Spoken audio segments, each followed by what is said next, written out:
Hello guys, my name is Ishan and today I'll be introducing IELTS test format to you. So, what is IELTS? IELTS stands for International English Language Testing System. It is of two types, namely academic and general, and it consists of four modules that are listening, reading, writing, and speaking.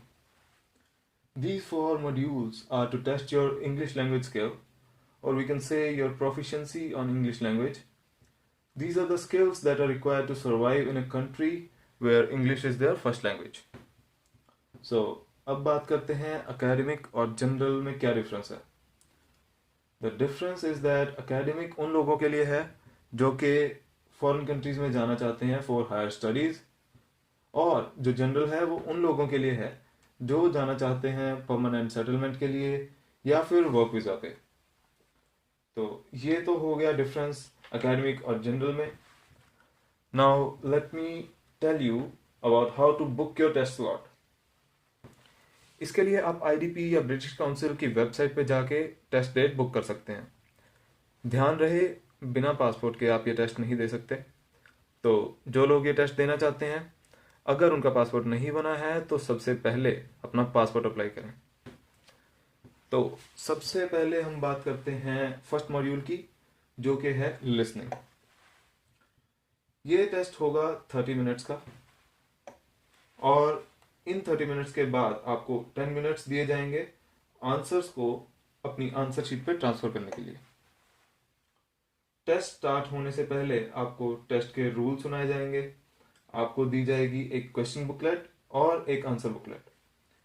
Test में होंगे total 4 sections and 40 questions, जिन्हें आपको answer करना होगा recording को सुन के. हर एक section से पहले आपको दिए जाएंगे 30 seconds. You will be given 30 seconds before each section to go through the questions, और फिर आपको रिकॉर्डिंग सुनाई जाएगी. कन्वर्सेशन स्टार्ट होने से पहले आपको उस कन्वर्सेशन के बारे में भी बताया जाएगा कि कन्वर्सेशन किन लोगों के बीच है और किस बारे में है.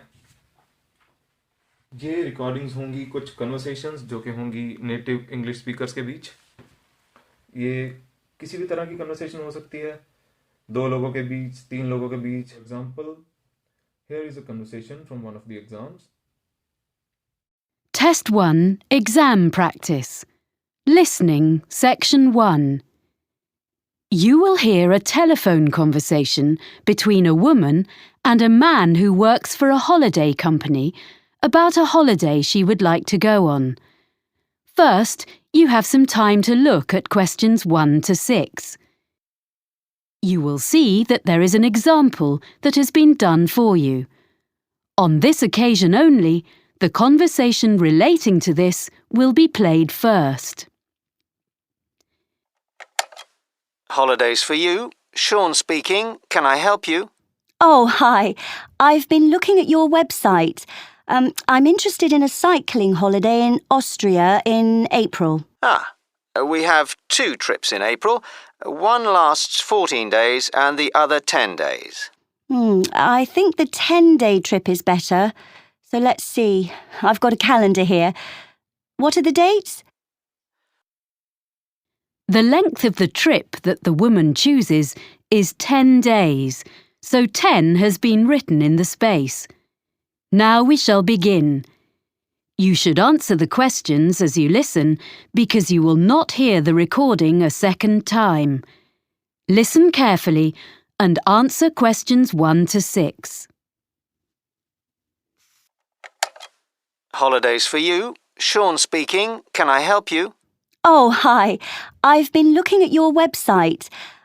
I'm interested in a cycling holiday in Austria in April. We have 2 trips in April. One lasts 14 days and the other 10 days. I think the 10-day trip is better. So let's see. I've got a calendar here. What are the dates? Well, that trip is in the middle of the month. It starts on the 17th of April and it finishes on the 27th. That suits me. I can't leave work before the 10th of April. Let me see if there are any spaces.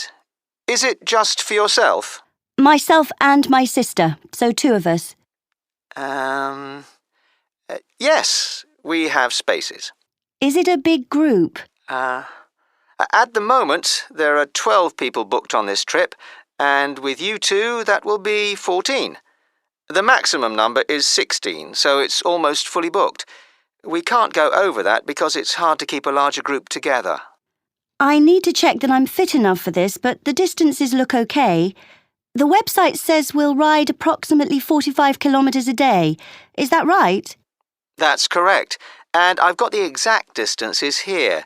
It really depends on which part of the trip. Some days are only 35 kilometres, and some are more, but you'll never have to cycle more than 50 kilometres in one day. Oh, okay. I can manage that. And we stay in hotels? Yes, they all have restaurants, and the rooms have ensuite facilities. And do they have pools? It's how I relax after a long day.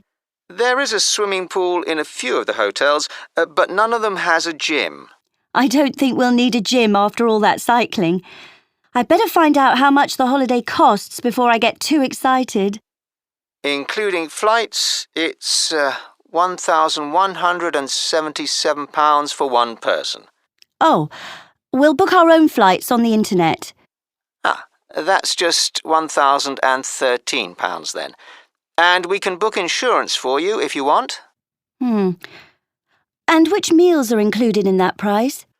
Well, breakfast, of course, and the hotels will provide you with a packed lunch each day. We do stop during the afternoon in a village somewhere for a rest, so any snacks you buy then are extra. Then dinner will be in the hotel every evening, and that's included in the price of the holiday. So, आपको इस conversation को ध्यान से सुनना है और answers को extract करना है. मतलब कि उनकी बातों को सुनकर दिए गए क्वेश्चंस को आंसर करना होगा. So, the key to success here is concentration. Concentration is the key. जितना आप concentration से सुनेंगे उतना आप अच्छे से आंसर्स ढूंढ पाएंगे. द रीज़न बिहाइंड दिस, जो रिकॉर्डिंग है वो एक बार प्ले होने के बाद पॉज या रिवाइंड नहीं की जा सकती है, और लास्ट में जब सारी रिकॉर्डिंग कंप्लीट हो जाएगी, दैट इज आफ्टर 30 मिनट्स, आपको 10 मिनट दिए जाएंगे अपने आंसर्स को आंसर शीट पे लिखने के लिए, बिकॉज रिकॉर्डिंग सुनने के साथ साथ आप आंसर्स को सिर्फ क्वेश्चन बुकलेट पे ही लिख पाएंगे. जो आंसर्स होंगे वो 1 to 2 वर्ड्स के ही होंगे. 4 sections means 4 different conversations. Recording को सुनते हुए आपको साथ साथ जो आंसर्स हैं वो लिखने होंगे क्वेश्चन बुकलेट पे. ये जो क्वेश्चंस होंगे ये अकॉर्डिंगली ही दिए जाएंगे रिकॉर्डिंग के. मतलब जैसे जैसे कन्वर्सेशन है जो वो आगे बढ़ेगी वैसे वैसे ही क्वेश्चंस अकॉर्डिंगली आएंगे. ऐसा नहीं होगा कि रिकॉर्डिंग का लास्ट पार्ट चल रहा है और क्वेश्चन आपसे स्टार्टिंग कन्वर्सेशन में से पूछ रहे हैं. So, that's all about listening. I hope you got an overview of this module. Now we will talk about the next module, that is reading. Reading will be different for general and academic. The difference between these two will be जो format होगा वो different होगा इन दोनों types के लिए. Reading academic जो है उसमें आपको 3 लॉन्ग पैसेजेस दिए जाएंगे जो कि होंगे progressive in terms of difficulty. मतलब कि जो सबसे पहला पैसेज होगा वो सबसे आसान होगा, सेकंड उससे थोड़ा सा डिफ़िकल्ट होगा और थर्ड सबसे ज़्यादा डिफ़िकल्ट. सो जो टेक्स्ट होगा एकेडमिक रीडिंग में वो होगा कुछ एकेडमिक टॉपिक्स पे, जैसे कि साइंस, हिस्ट्री या पॉलिटिक्स, ज्योग्राफी एट्सेट्रा. ये जो टेक्स्ट होगा ये टेक्स्ट बुक्स में से लिया गया होगा. So here is one example for academic reading.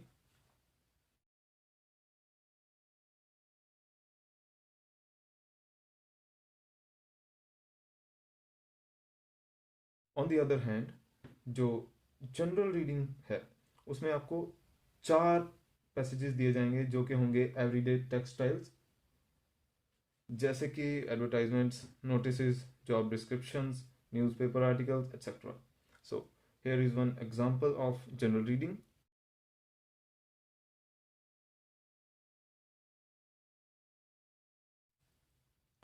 Reading test जो होगा वो होगा 60 मिनट्स का, और आपको टोटल 40 क्वेश्चंस को आंसर करना होगा. जो एकेडमिक रीडिंग होगी, it will be a bit more difficult than general reading.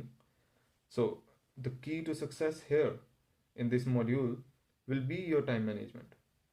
अगर आप अपना टाइम मैनेज करके चलेंगे, मतलब कि टाइम का क्लेवर यूज़ करेंगे, तो ही आप ज़्यादा से ज़्यादा बैंड्स अटेन कर पाएंगे. मतलब कि आपको एक क्वेश्चन का आंसर ढूंढने में बहुत ज़्यादा टाइम नहीं लगाना है, अटके नहीं रहना है एक ही क्वेश्चन पे. अगर नहीं मिल रहा आंसर तो move to the next question. So that's all about reading. I hope you understood the basic format of this module. अब हम बात करेंगे थर्ड मॉड्यूल की, जो कि है राइटिंग. राइटिंग भी एकेडमिक और जनरल के लिए थोड़ी सी डिफरेंट होगी. राइटिंग में आपको 2 टास्क दिए जाएंगे, task 1 and task 2. General writing में आपको जो है टास्क 1 में आपको जनरल राइटिंग में लिखनी होगी एक लेटर.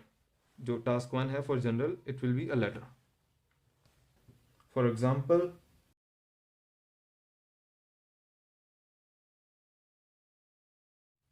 और एकेडमिक टास्क 1 में आपको कुछ डाटा दिया होगा in the form of bar graph, line graph, pie chart, table या फिर डायग्राम. आपको दिए गए डाटा को समराइज या फिर हम कह सकते हैं डिस्क्राइब करना होगा अपने खुद के वर्ड्स में. फॉर एग्जाम्पल,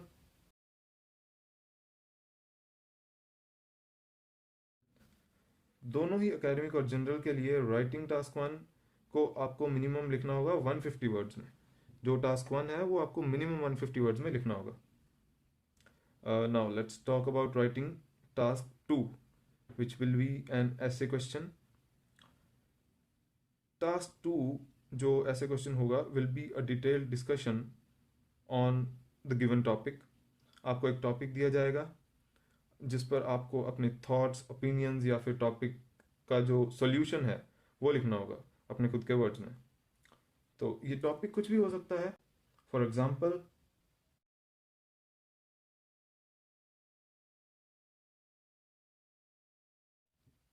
आपको प्लान करके अपना ऐसे लिखना होगा, और वो भी मिनिमम 250 वर्ड्स में. जो इसका मिनिमम काउंट है वो 250 वर्ड्स ही होना चाहिए. तो ये ऐसे लिखना होगा आपको अराउंड 40 मिनट्स में. 40 मिनट्स में आपको इसे पूरा करना होगा. जो राइटिंग टेस्ट है वो टोटल होगा 60 मिनट्स का, और आपको टास्क 1 पर जो है आपको टास्क 1 पूरा करना होगा 20 मिनट्स में, और 40 मिनट्स में टास्क 2 पूरा करना होगा. सो that's all about writing module. Now let's talk about the last module, that is speaking.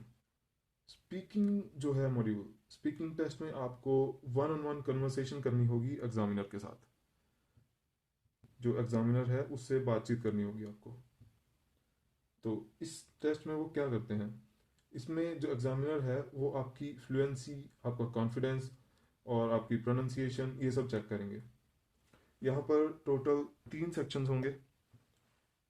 जो सेक्शन 1 होगा वो होगा introduction, section 2 will be Q card and section 3 will be follow up questions. तो सबसे पहले एग्जामिनर आपसे आपका पासपोर्ट और आईडी मांगेगा और खुद को भी इंट्रोड्यूस करेंगे. तो इसके बाद स्टार्ट होगा सेक्शन 1, जिसमें वो आपसे पूछेंगे आपकी इंट्रोडक्शन. इंट्रोडक्शन के बाद वो बात करेंगे किसी भी जनरल टॉपिक पे, जैसे कि आपकी एजुकेशन, आपकी फैमिली के बारे में, आपके वर्क के बारे में, या ऐसे ही किसी जनरल टॉपिक पे बात कर सकते हैं वो. इसके बाद वो आपको देंगे एक क्यू कार्ड जो कि होगा सेक्शन 2. इस सेक्शन में आपको दिए गए क्यू कार्ड पर जो टॉपिक लिखा होगा उस पर बोलना होगा.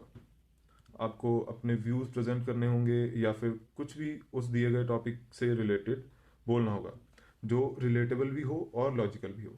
For example,